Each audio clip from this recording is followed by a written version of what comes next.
A team of nuclear energy experts in Japan is set to launch their own investigation of last year's accident at the Fukushima Daiichi power plant.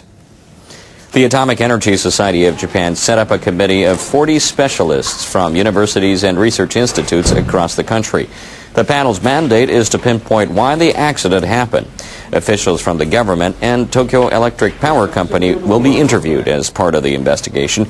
Committee members say they will issue a report by December 2013.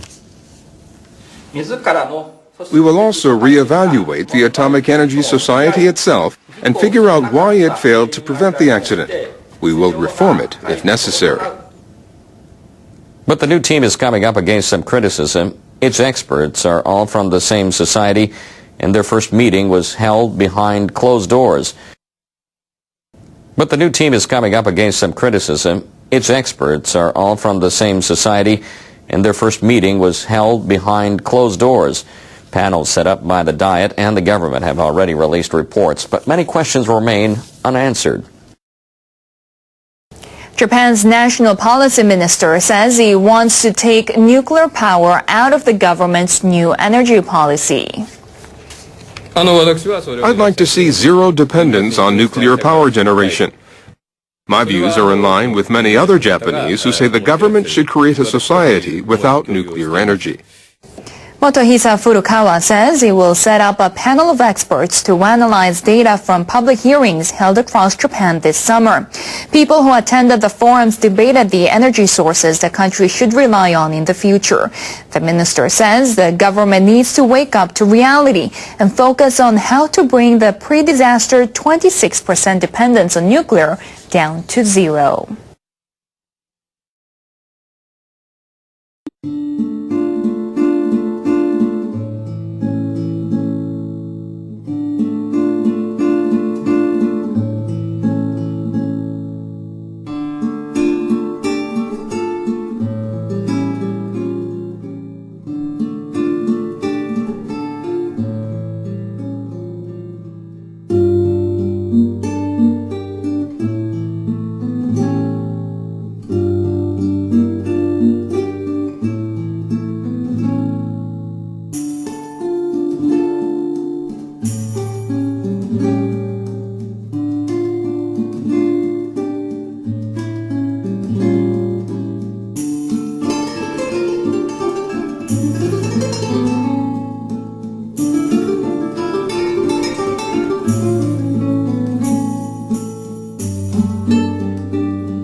Australian health authorities have scored a win over big tobacco. The High Court has upheld the world's strictest cigarette packaging law.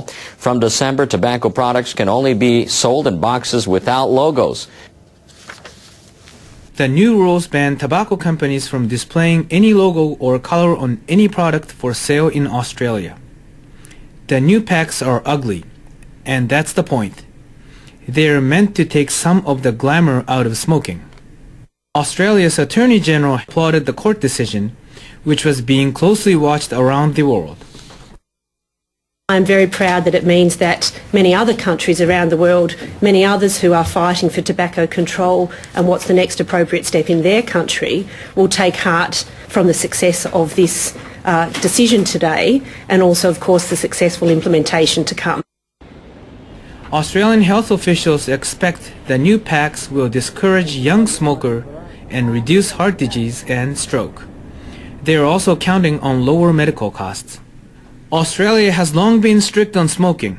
Cigarette prices are some of the world's highest, and the display of tobacco in stores is restricted. But one cigarette seller in Sydney says the law goes too far. She's worried it will ruin her business. I'm not very happy with it. It takes away the customer's choice. It takes away their ability to make sure that they're getting the product that they've asked for. As the new law moved through the legal system, it met united opposition from 4 of the world's biggest tobacco companies, including Philip Morris and Japan Tobacco. They said the law violates consumer rights and their intellectual property. A Japan Tobacco official says the firm will carefully examine the court summary in regard to its future business. A study released Tuesday by researchers at Tokyo Electric Power Company's School of Psychology has found that the simple act of pretending one's life is not a complete shambles threatening to collapse at any moment works, even when everything is coming apart at the seams and disaster is almost certainly imminent. Putting up a good front for friends and loved ones makes everything better, said the Japanese government, who explained that smiling a lot and evasive answers were usually enough to get by. Tell everyone that things are fine and they will be fine. Just don't overthink it. When asked about the study's methodology, Japan's environment minister said the research was rock solid, had been looked over by a bunch of scientists, and definitely wasn't anything to worry about. For a second opinion, contact Miss Milky the Cloud.